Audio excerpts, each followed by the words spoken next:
Assalamualaikum warahmatullahi wabarakatuh. Perkenalkan, nama saya Bima Karunia Fajar Saputra dengan NIM 21114133 dari kelas Informatika 05 angkatan 2021.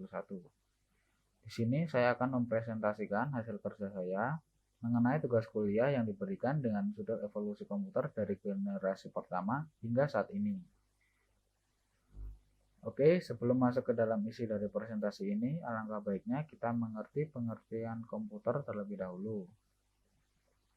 Nah, apa itu komputer? Komputer adalah sistem elektronik untuk memanipulasi data secara cepat dan tepat, serta dirancang secara otomatis untuk menerima, menyimpan, memproses, hingga menghasilkan output berdasarkan instruksi yang telah tersimpan di dalam memorinya. Nah, komputer ini seringkali dimanfaatkan dalam kehidupan sehari-hari, baik digunakan untuk bekerja, sekolah, hingga hiburan.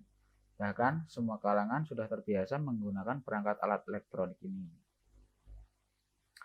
Nah, perlu kita ketahui, komputer ditemukan pada tahun 1822 oleh seorang ilmuwan asal Inggris yang bernama Charles Babbage, yang pada mulanya penemuan ini dari rasa keingintahuannya untuk memecahkan perhitungan matematika dengan cepat. Nah, mesin ini diciptakan bernama Difference Engine Zero.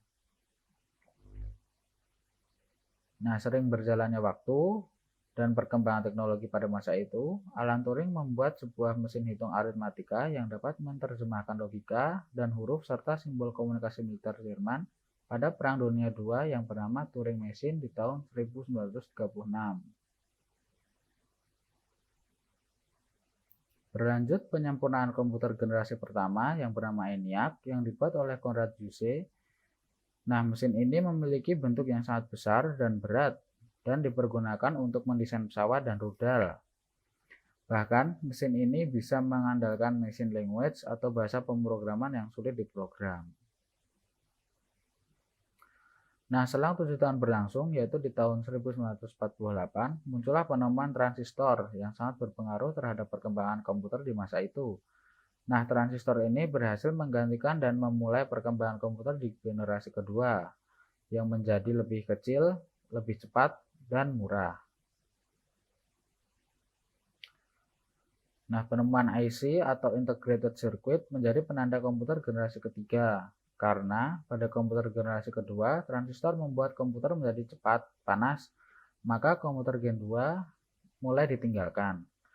Nah, komponen ini berbentuk SLT dan MST, sehingga komponen ini menjadi lebih kecil, murah, serta cepat. Lanjut ke komputer generasi keempat, yang membedakan dari komputer generasi sebelumnya, yaitu komponen IC yang lebih kompleks dan terintegrasi. Dan ada dua perkembangan yang dianggap sebagai komputer keempat, yaitu LSI dan VLSI, yang merupakan pemadatan beribu-ribu IC yang dijadikan satu dalam sebuah keping yang disebut chip. Nah, pada masa ini ditandai munculnya LSI yang ditanam pada sebuah mikroprosesor dan semikonduktor. Salah satu perusahaan yang membuat ini adalah Intel Corporation, yaitu komputer Pentium 4 yang diharapkan oleh Intel dapat menutupi segala kelemahan dan produk sebelumnya.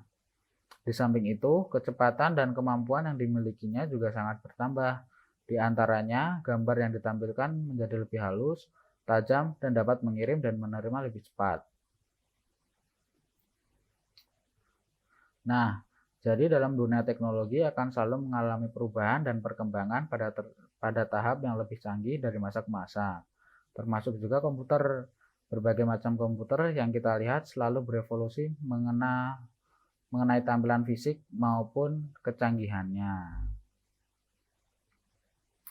Nah, baik, terima kasih atas perhatiannya. Bila ada pertanyaan, silahkan tulis di kolom komentar. Dan sekian dari saya. Wassalamualaikum warahmatullahi wabarakatuh.